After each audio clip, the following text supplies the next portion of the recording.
Pada libur perayaan Isra Miraj dan Imlek, arus lalu lintas di tol Muaro Sebapo Bayung Lincir terpantau ramai lancar.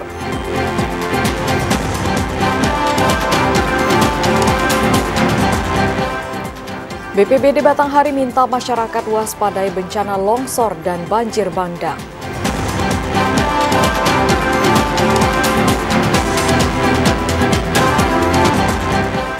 Jelang perayaan Imlek, sejumlah kelenteng di Jambi mulai lakukan berbagai persiapan.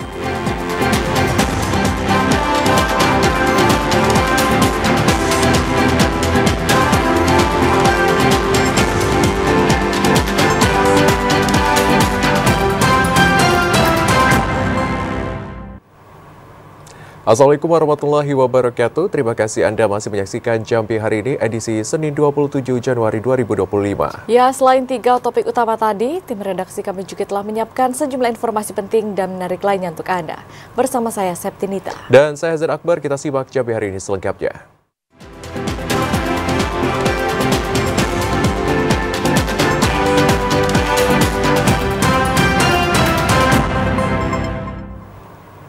Mengalih informasi Jambi hari ini, saudara, arus lalu lintas di tol Muaro Sebapo Bayung Lincir terpantau ramai lancar menjelang libur perayaan Isra Miraj dan Imlek. Dalam sehari ada sekitar 5.000 hingga 6.000 kendaraan yang melintas di tol pertama di Provinsi Jambi. Meski libur akhir pekan telah berlalu, namun volume kendaraan yang melintas di tol Muaro Sebapo Bayung Lincir terus mengalami peningkatan.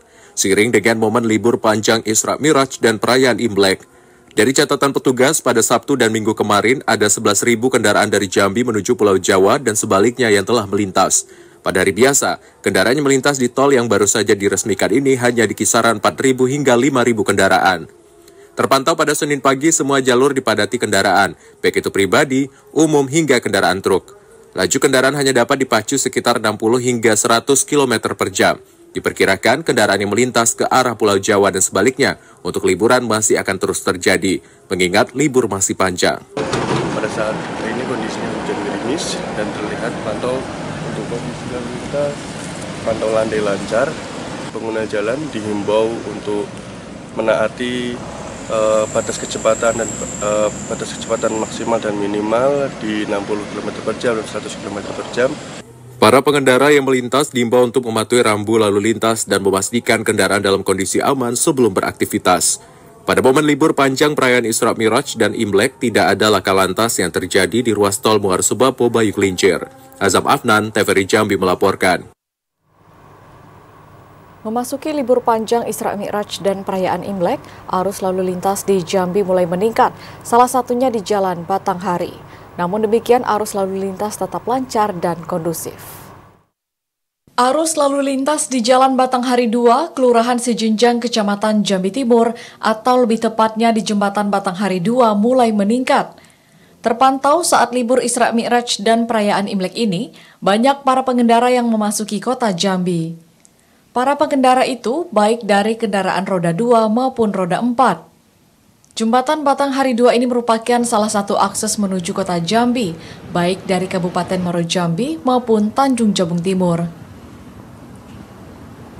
Kasat Lantas Polresta Jambi Kompol Aulia mengatakan, saat memasuki hari libur, pihaknya selalu menjaga dan memantau kawasan tersebut.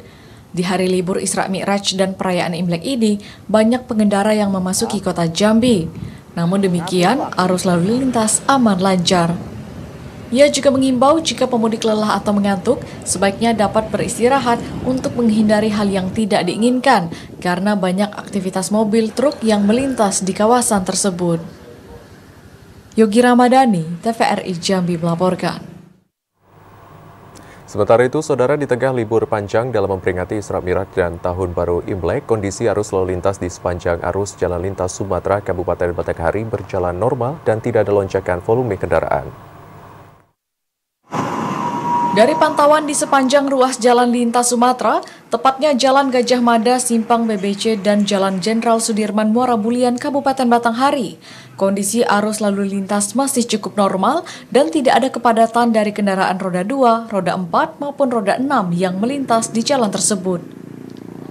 Bahkan di momentum libur panjang, memperingati Isra Mi'raj dan Tahun Baru Imlek ini, tidak ada pembatasan jam operasional angkutan barang khususnya batu bara.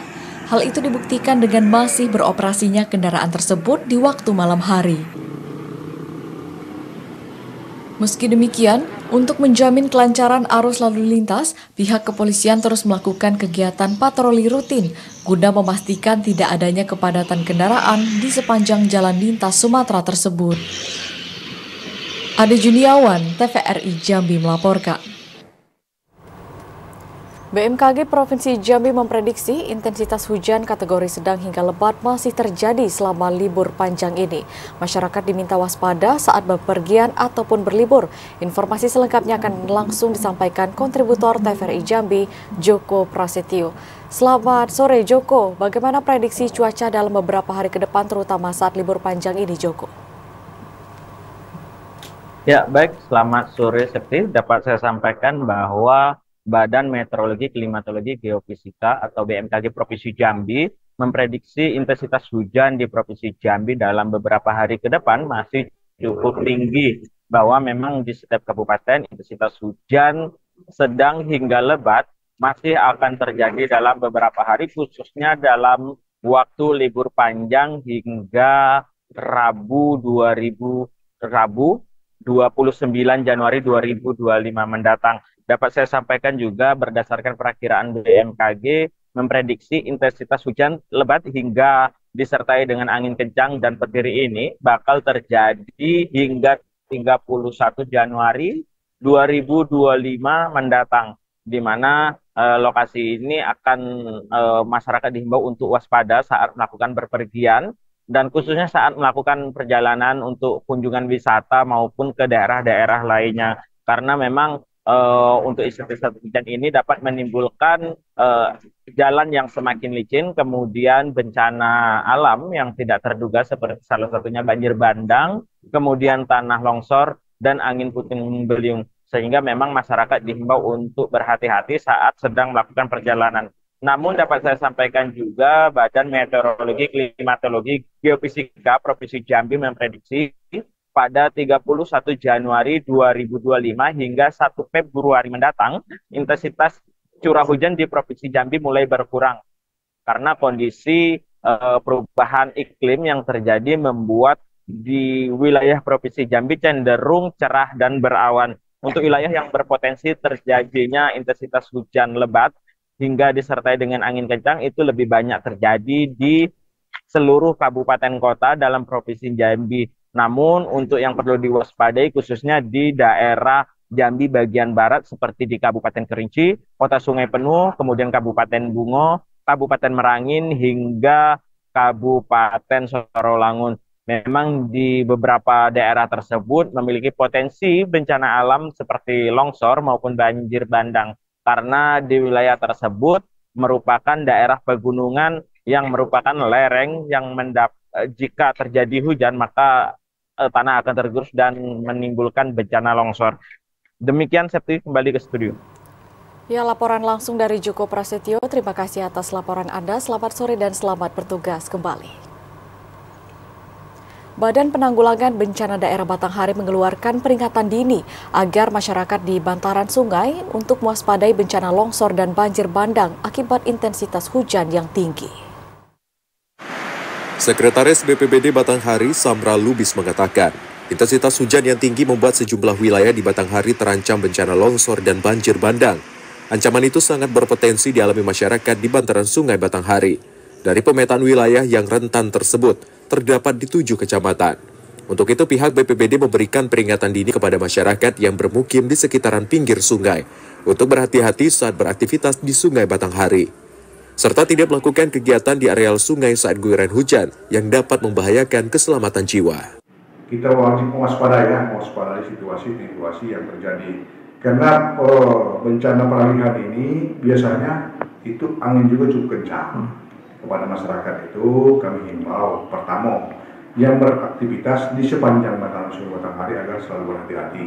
Juga pemukiman-pemukiman yang dekat-dekat dengan kayu yang tinggi. Peralihan musim ini merupakan situasi yang sangat membahayakan dan perlu peningkatan kewaspadaan.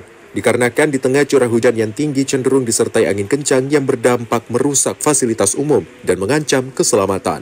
Adi Judiawan, TVRI Jambi melaporkan.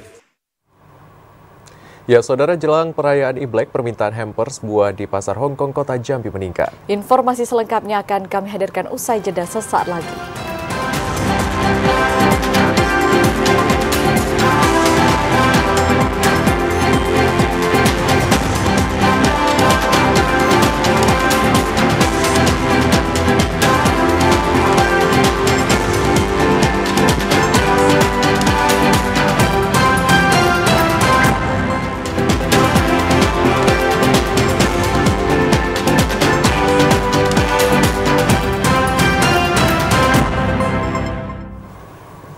Anda kembali menyaksikan kami di Jambi hari ini, saudara.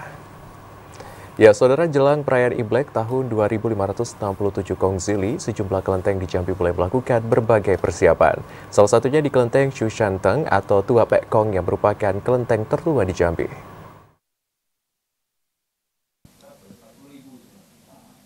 Menjelang perayaan Imlek tahun 2567 Kongzili, kelenteng tertua di Jambi yakni Shu Shanteng atau Tua Pek Kong yang berada di kawasan Cempaka Putih melakukan sejumlah persiapan. Mulai dari membersihkan patung dewa hingga memasang dekorasi pernak-pernik khas Imlek. Bersih-bersih kelenteng jelang tahun baru Imlek ini telah menjadi tradisi bagi umat Tionghoa tiap tahunnya. Salah satu karyawan kelenteng Tan Shin Gi mengatakan bahwa persiapan yang dilakukan sudah mencapai 60%, di mana ornamen-ornamen Imlek seperti lampion dan lilin-lilin mulai dipasang. Selain itu, menurut Tan Shin Gi, pada Imlek tahun 2025 yang jatuh pada 29 Januari ini, memiliki makna yang dalam dan sakral bagi umat Tionghoa, karena memasuki tahun Sio Ular, yang mana memiliki makna penuh kebijaksanaan, ketegasan, dan juga kerja keras. Kira-kira sudah ada 60% nah. Apa saja yang dipersiapkan Pak jelang hari raya Imlek Pak? Yang lain ini sudah cukup, ini lampion sudah cukup. Tahun ini sendiri sio apa Pak? Tahun ini sio ular. Biasanya sio ular itu diartikan dengan tahun 2005 ya sio ular. Ini masih 2004 kan sio naga. Kalau sio ular biasanya diartikan dengan apa Pak? Ular, ya ular istilahnya kan kita kan harus berusaha liga gitu kan, berjuang yang keras gitu aja. Pada perayaan Imlek nanti, umat Tionghoa akan mulai melakukan ibadah dan berdoa di kelenteng pada pagi hari hingga malam hari, di mana masyarakat yang datang tidak hanya yang berada di kota Jambi, melainkan dari kabupaten kota lainnya. Yogi Ramadhani, TVRI Jambi melaporkan. Jelang perayaan Imlek tahun 2025, permintaan hampers buah di Pasar Hongkong Kota Jambi meningkat. Pedagang mengaku telah banjir pesanan sejak dalam beberapa hari terakhir. Berbagai pernak-pernik Imlek seperti hampers buah mulai menghiasi sejumlah pasar yang ada di Kota Jambi, salah satunya di Pasar Hongkong. Sejumlah pedagang mengaku telah banjir pesanan sejak beberapa hari terakhir. Seorang pedagang hampers buah The Leng Show mengatakan, dalam sehari lebih dari 20 kotak hampers buah laku terjual. Dalam satu kotak hampers buah tersebut memiliki harga yang bervariasi, mulai dari Rp45.000 hingga ratusan ribu rupiah. Hampers buah ini banyak diburu oleh masyarakat untuk tanda kasih antar sesama. Ini sudah menjadi tradisi dalam menyambut hari besar keagamaan seperti Imlek. Sekarang lebih canggih lagi, sekarang kebanyakan lewat online gitu. Mulai online Pak ya. Dalam sehari mungkin ada bisa berapa kotak terjual Pak? Makin dekat makin banyak gitu. Makin dekat makin banyak Pak ya? Ya, itu sekarang kita sudah ada lewat online. Nah, itu kayak orang PT-PT, CV, perusahaan-perusahaan itu banyak lewat online kita semua. Ada lah. Ada Pak ya? Iya, intinya ada lah. Kalau untuk berapa jumlah pembelian yang ya tergantung inilah ya, tergantung yang kita mau beri. Ada yang 12, ada yang 18, ada yang 20, ada yang 24, ada yang 30. Tergantung niat kita mau memberikan kepada orang. Diperkirakan penjualan hampers buah akan meningkat dalam beberapa hari ke depan. Kondisi ini menjadi berkah bagi para pedagang hampers. Joko, TVRI Jambi melaporkan. Kesorotan lainnya, saudara, harga bawang dan cabai di Kabupaten Tanjung Jabung Timur masih cenderung mengalami kenaikan. Hal ini disebabkan adanya perayaan hari keagamaan dan ketersediaan di gudang terbatas. Perayaan Tahun Baru Imlek yang tinggal 2 hari lagi membuat harga sejumlah bahan pokok atau sembako di Kabupaten Tanjung Jabung Timur naik. Salah satu komoditas yang melonjak naik harganya adalah cabai merah dan bawang merah. Kenaikan harga dua komoditas pangan itu hampir 10% sejak dalam sepekan terakhir. Siklus tanam dan faktor cuaca diduga menjadi pemicu kenaikan harga bahan pokok. Kepala Pasar Rakyat Kecamatan Muara Sabak Barat, Dedi Saputra, mengatakan harga cabai merah saat ini telah menyentuh Rp70.000 per kilogram dari harga sebelumnya yang mencapai Rp55 hingga Rp60.000 per kilogram. Untuk harga cabai rawit masih berada di angka Rp90.000 per kilogram, sedangkan bawang merah dalam sepekan ini masih belum tinggi, yakni di harga Rp38.000 per kilogram. Kemudian diikuti dengan harga bawang putih yang masih relatif sama dalam sepekan di harga Rp40.000. Kenaikan harga cabai ini membuat pedagang pengecer di pasar tidak mengambil pasokan banyak dari agen cabai. Dalam saya masih ada peningkatan harga cabai, mudah-mudahan ke depannya bisa turun lagi. Kalau untuk bahan pokok yang lain stabil, cuma untuk daya beli untuk pasar Sabak Barat agak berkurang. Berdasarkan pengalaman, harga cabai diprediksi akan tetap tinggi, bahkan cenderung naik hingga mendekati hari perayaan Imlek. Kliva Patria, TVRI Jambi melaporkan. Ketersediaan cabai serta bawang merah maupun bawang putih di pasar tradisional dalam Kabupaten Sarolangun masih tergantung dari luar daerah. Untuk menstabilkan harga, Dinas Koperindak akan terus menjaga pasokan. Cuaca ekstrim sangat berpengaruh terhadap ketersediaan serta pasokan komoditas sayur mayur jenis cabai merah, cabai rawit serta bawang merah dan bawang putih di pasar tradisional Kabupaten Sarolangun. Karena naik turunnya harga komoditas tersebut sangat dipengaruhi cuaca di sentra pertanian. Sekretaris Dinas Perindustrian, Perdagangan, UMKM dan Koperasi Kabupaten Sarolangun Imron mengatakan, dalam 2 pekan terakhir harga komoditas cabai sempat melambung tinggi mencapai Rp80.000 per kilogram. Namun untuk saat ini harga cabai merah sudah turun di kisaran harga Rp35.000 hingga Rp38.000 per kilogram. Sementara cabai rawit di harga Rp35.000 per kilogram, sedangkan harga bawang merah Rp32.000 per kilogram, dan bawang putih masih bertahan di harga Rp40.000 per kilogramnya. Harga barang sembako di pasar relatif normal ya. Kalau lonjakan itu kemungkinan hanya ke hasil-hasil pertanian sepertinya ya, karena ini cuaca ini kan berpengaruh pada hasil pertanian, karena memang untuk kebutuhan pertanian seperti bawang, kemudian cabai memang kita pasok di luar Kabupaten Sarolangun. Disko Perindak Sarolangun terus melakukan pemantauan guna memastikan ketersediaan terjaga di pasaran agar kestabilan harga komoditas terkendali. Jika terjadi permasalahan pasokan, pihaknya akan langsung melakukan koordinasi dengan berbagai pihak seperti distributor dan para pedagang. Edi Kusnadi, TVRI Jambi melaporkan. Sementara itu, saudara, harga ikan laut dan ikan sungai seperti kadila di sejumlah pasar mengalami kenaikan. Tingginya harga ikan dipengaruhi berbagai faktor, diantaranya cuaca ekstrim dan harga pakan ikan yang tinggi.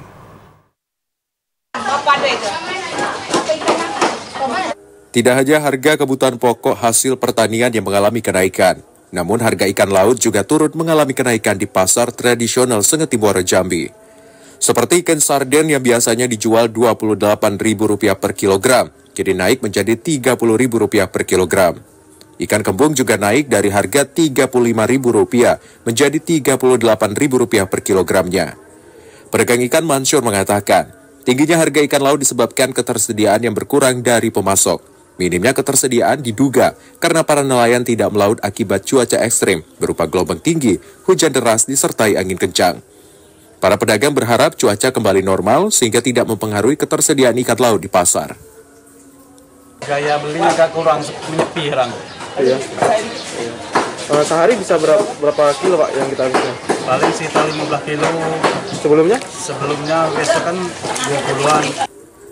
Tidak hanya harga ikan laut, ikan sungai seperti ikan nila juga ikut naik. Dari semula di harga Rp26.000 per kilogram, kini naik menjadi Rp38.000 per kilogramnya.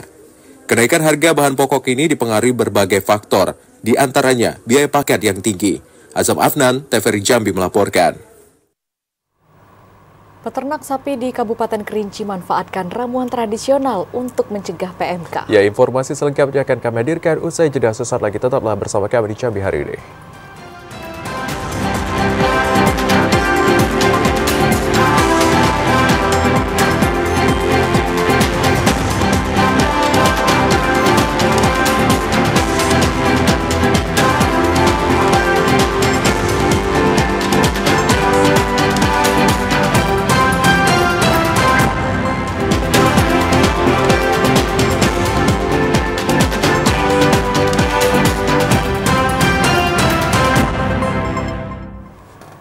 Terima kasih saudara, Anda masih bersama kami di Jambi hari ini. Wabah PMK pada hewan ternak kian menggemparkan Indonesia di belakangan ini. Namun hingga saat ini wabah yang menjangkit mulut dan kuku hewan ternak tersebut nihil di Kabupaten Tanjung Jabung Timur. Wabah penyakit mulut dan kuku atau PMK hewan ternak sapi dan kambing merebak di beberapa daerah di Indonesia. Dalam 2 tahun ini, kasus PMK masih belum ditemukan di Kabupaten Tanjung Jabung Timur dari jenis ternak sapi, kambing, dan domba yang rentan terinfeksi. Kabid Keswan dan Kesmafet Dinas Perkebunan dan Peternakan Kabupaten Tanjung Jabung Timur Edo Wirandi mengatakan wabah PMK terakhir terjadi di Kabupaten Tanjung Jabung Timur pada tahun 2022. Wabah tersebut menjangkit 69 hewan ternak dengan 0 kasus kematian. Wabah PMK tidak dapat menular ke manusia jika dagingnya dikonsumsi. Hanya saja harus melewati proses perebusan air panas dengan suhu 70 hingga 95 derajat Celcius selama 30 menit. Masyarakat diminta untuk memperhatikan gejala hewan ternak yang terjangkit, seperti kepencangan yang bersifat akut, hypersalivasi atau air liur terlihat menggantung dan berbusa di lantai kandang. Selanjutnya lepuh di sekitar mulut, lidah, gusi, kuku, dan puting. Lalu hewan lebih sering berbaring, demam tinggi mencapai suhu 41 derajat Celcius, serta terjadi penurunan produksi susu yang drastis pada sapi perah. 2024 belum ada, tahun 2022 kemarin. Jembrana ya? Ya, Jembrana dengan PMK tahun 2022 kemarin ada. Penyebaran mungkin akibat pedagang yang membeli ternak sapi di luar dari Kabupaten Tanjung Jabung Timur. Itu salah satunya Bang ya? Ya, salah satunya itu.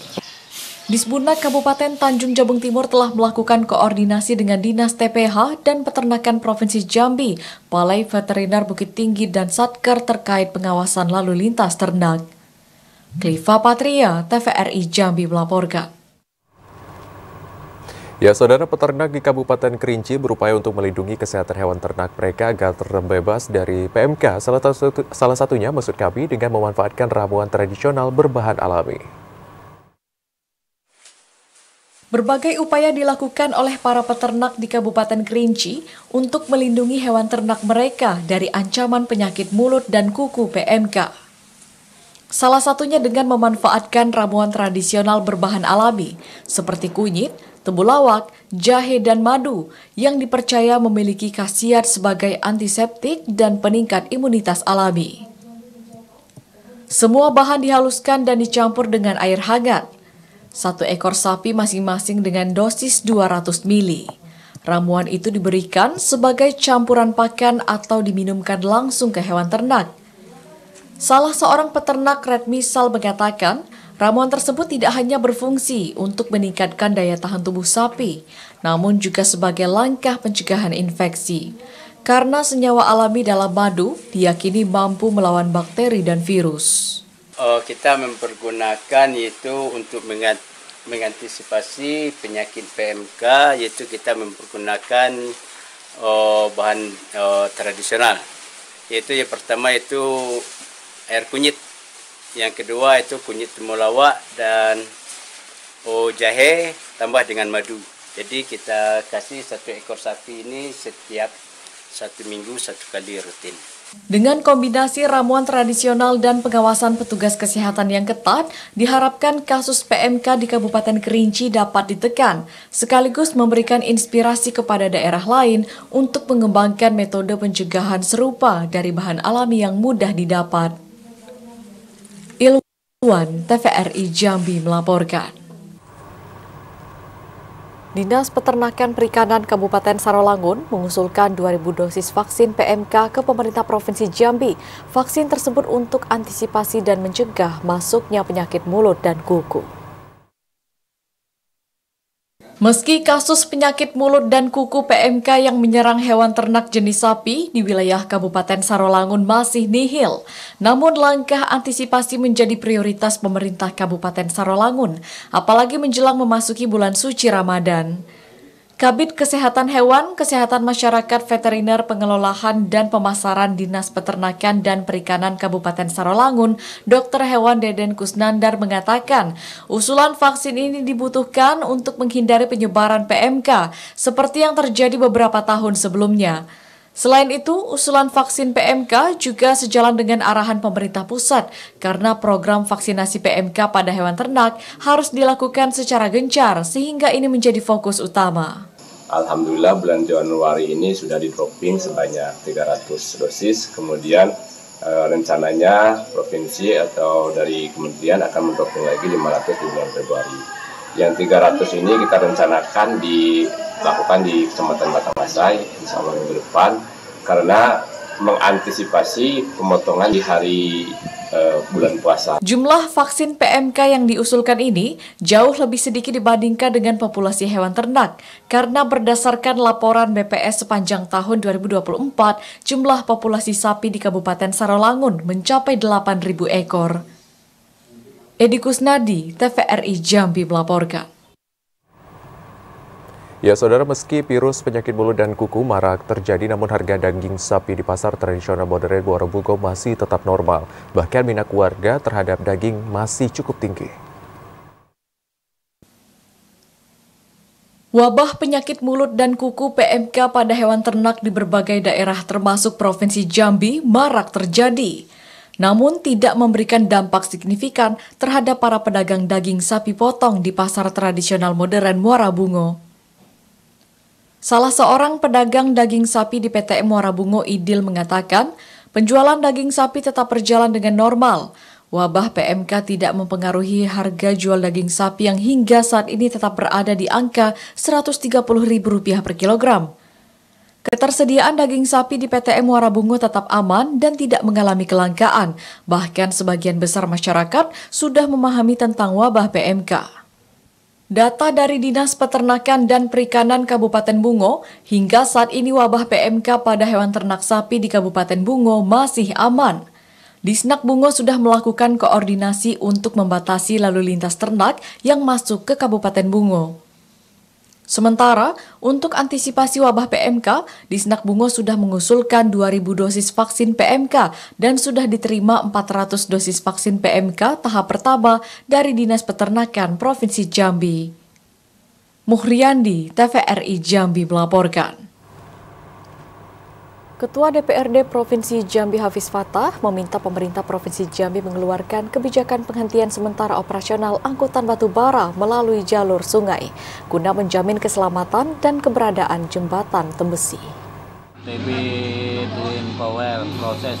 Menindaklanjuti rusaknya tiang pelindung jembatan Tembesi di Kabupaten Batanghari yang ditabrak tongkang pengangkut batu bara pada 23 Januari 2025. Ketua DPRD Provinsi Jambi Hafiz Fatah meminta penghentian sementara alur distribusi batu bara melalui jalur sungai.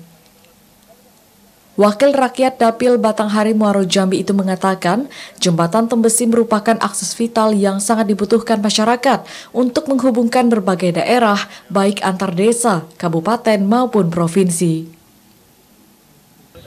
Menjamin keselamatan dan keberadaan jembatan menjadi bagian penting untuk memastikan perekonomian masyarakat tidak terganggu dan dapat terus berkembang.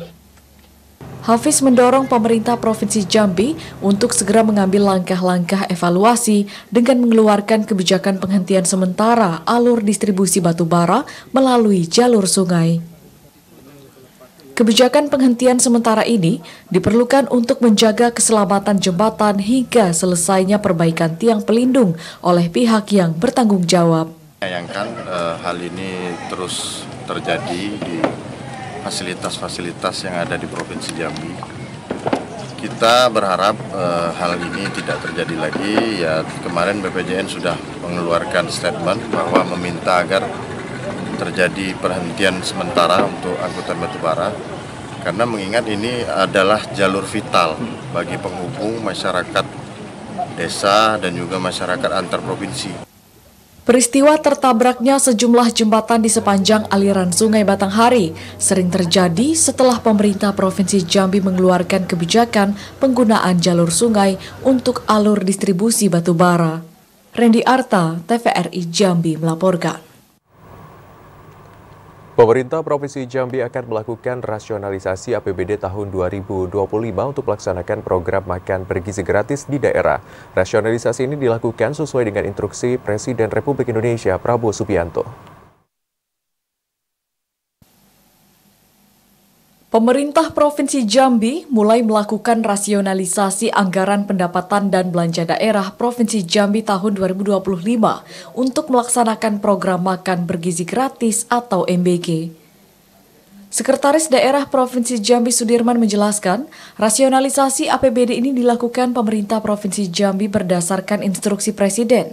Pemangkasan anggaran untuk mendanai pelaksanaan MBG tahun 2025 akan dilakukan mulai dari pemotongan anggaran perjalanan dinas hingga 50%, termasuk mengurangi anggaran kegiatan seminar maupun pertemuan di setiap OPD.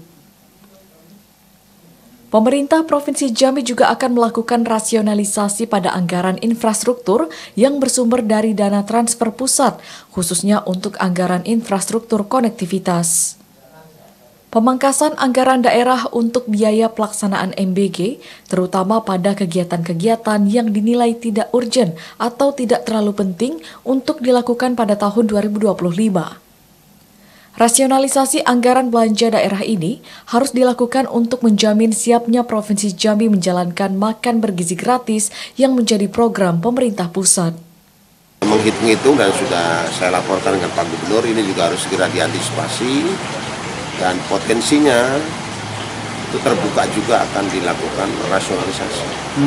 Ada perintah juga dalam instruksi Presiden itu untuk merasionalisasi belanja perjalanan dinas sebesar 50%, termasuk juga mengurangi aktivitas kegiatan FGD, seminar gitu ya, termasuk juga kita lebih memprioritaskan untuk belanja makan bergizi gratis. Berdasarkan data Dinas Pendidikan Provinsi Jambi, total siswa-siswi SMA, SMK, dan SLB di seluruh wilayah Provinsi Jambi yang nantinya menjadi penerima manfaat program MBG mencapai angka 134.000 orang. Randy Arta, TVRI Jambi melaporkan. Ya, Saudara, Dinas Perumahan Rakyat dan Kawasan Permukiman Kota Jambi akan bedah 82 unit rumah pada tahun 2025. Informasinya akan kami hadirkan usai jeda sesaat lagi. Tetaplah bersama kami.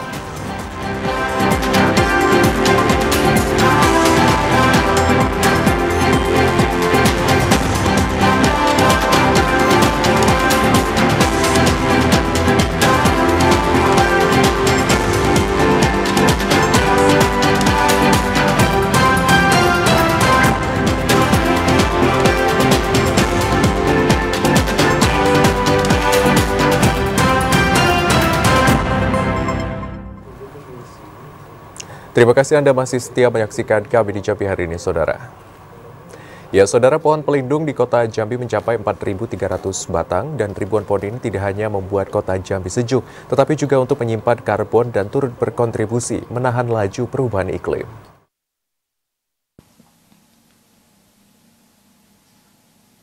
Dinas Lingkungan Hidup DLH Kota Jambi mencatat pohon pelindung di Kota Jambi mencapai berkisar 4.300 batang. Sebagian besar pohon ini berada di hutan kota. Kepala Bidang Pengelolaan Keanekaragaman Hayati DLH Kota Jambi Dodi Hidayat menyampaikan ribuan pohon pelindung itu diantaranya pohon mahoni, tabebuya, angsana, dan sebagainya. Pohon ini menyerap karbon dioksida, membuat kota sejuk, dan sedikit banyak turut berperan menahan laju perubahan iklim. Pohon-pohon pelindung dari jenis angsana, mahoni, sonokeling, ataupun tabebuya dan semacamnya. Untuk pemeliharaan kita lakukan setiap hari, kita lakukan pemangkasan, kita lihat kondisi pohon seperti apa, kalau memang rusak atau apa, itu akan kita lakukan pemeliharaan sebagaimana yang mestinya. DLH Kota Jambi terus-menerus melakukan penanaman. Tidak hanya di ruang terbuka hijau, penanaman juga dilakukan di perumahan yang diserahkan kepada pemerintah. Tim redaksi TVRI Jambi melaporkan. Ruas jalan penghubung antar desa di Kecamatan Limun, terutama di wilayah Marga Bukit Bulan, kondisinya rusak berat. Pemkab Sarolangun akan melakukan perbaikan melalui dana belanja tidak terduga. Memasuki musim hujan di tahun 2025, sejumlah ruas jalan di Kabupaten Sarolangun rusak, salah satunya di Kecamatan Limun. Kerusakan beberapa titik jalan menuju 6 desa di wilayah Bukit Bulan, Kecamatan Limun ini akibat intensitas hujan yang tinggi, sehingga mengakibatkan akses transportasi masyarakat terganggu. Penjabat Bupati Sarolangun Bahri mengatakan, beberapa waktu lalu pihaknya sudah melakukan peninjauan. Kerusakan ruas jalan ini hanya dapat dilalui kendaraan double gardan. Sementara untuk kendaraan lainnya dipastikan tidak akan dapat melintas. Ruas jalan menuju 6 desa di wilayah Bukit Bulan ini merupakan akses jalan satu-satunya bagi ribuan masyarakat. Bahri menjelaskan untuk jangka pendek, ia sudah perintahkan Kepala Dinas PU beserta jajaran untuk segera menyiagakan alat berat, serta mempersiapkan sarana dan prasarana berupa anggaran dengan menggunakan dana dari pos belanja tak terduga APBD Kabupaten Sarolangun tahun 2025. Karena kerusakan ruas jalan yang menjadi sarana publik sudah termasuk darurat. Edi Kusnadi, TVRI Jambi melaporkan. Ya, Saudara, Dinas Perkim Kota Jambi akan membedah 82 unit rumah pada tahun 2025. Masing-masing rumah dibedah dengan dana 20 juta rupiah. 82 unit rumah akan dibedah melalui Dinas Perumahan Rakyat dan Kawasan Permukiman Perkim Kota Jambi pada tahun 2025. Puluhan rumah ini merupakan pengajuan dari para warga dan melalui proses seleksi yang dilakukan dinas terkait. Masing-masing rumah dibedah dengan dana 20 juta rupiah menggunakan APBD Kota Jambi. Kepala Dinas Perkim Kota Jambi Mahruzar menyampaikan puluhan rumah yang akan mendapatkan program tersebut tersebar merata di seluruh kecamatan yang ada di Kota Jambi. Sementara itu, pada tahun 2024 rumah yang dibedah di Kota Jambi mencapai 364 unit. Tidak hanya menggunakan APBD Kota Jambi, bedah rumah tahun 2024 juga menggunakan dana Dumisake dan APBN. Tim redaksi TVRI Jambi melaporkan. Minimnya ketersediaan anggaran pemerintah Kabupaten Sarolangun di tahun 2025 untuk pemberdayaan sektor bantuan peralatan usaha kecil dan menengah menjadi tantangan bagi produktivitas UMKM, terutama bagi UMKM yang produktif di Kabupaten Sarolangun. Dinas Perindustrian, Perdagangan, UMKM, dan Koperasi Kabupaten Sarolangun akan terus menggelar sosialisasi untuk pengembangan usaha mikro kecil dan menengah atau UMKM. Sekretaris Dinas Perindustrian, Perdagangan, UMKM, dan Koperasi Kabupaten Sarolangun Imron mengatakan, peningkatan dan pembinaan sosialisasi kepada UMKM sejalan dengan upaya pemerintah untuk meningkatkan pertumbuhan ekonomi daerah. Hanya saja tahun ini, pihaknya tidak dapat memberikan bantuan peralatan untuk mendukung perkembangan UMKM akibat minimnya anggaran dan adanya refocusing anggaran di awal tahun 2025. Ada penurunan dari anggaran. Jadi kita untuk tahun kita fokus kepada tetap untuk pelatihan dan sosialisasi bagi mereka. Cuma untuk sifatnya bantuan-bantuan peralatan dan bantuan modal untuk tahun depan di APBD kita, khususnya di DPA Dinas Perindak Kota Sawangun ini belum bisa kita akomodir. Dinas Koperindak bertanggung jawab dalam memberikan dukungan berupa pelatihan maupun pendampingan guna meningkatkan program pengembangan usaha yang sesuai dengan kebutuhan masyarakat di Kabupaten Sarolangun.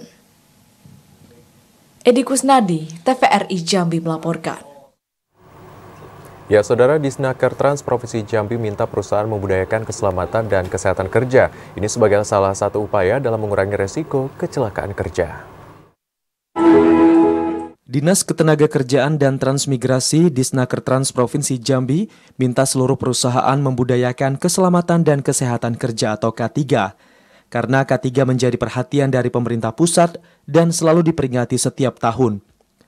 Kabid Pembinaan Pengawasan Ketenagakerjaan dan Hubungan Industrial Disnaker Trans Provinsi Jambi, Dodi Haryanto mengatakan, penerapan K3 di perusahaan menjadi upaya dalam mengurangi resiko kecelakaan kerja.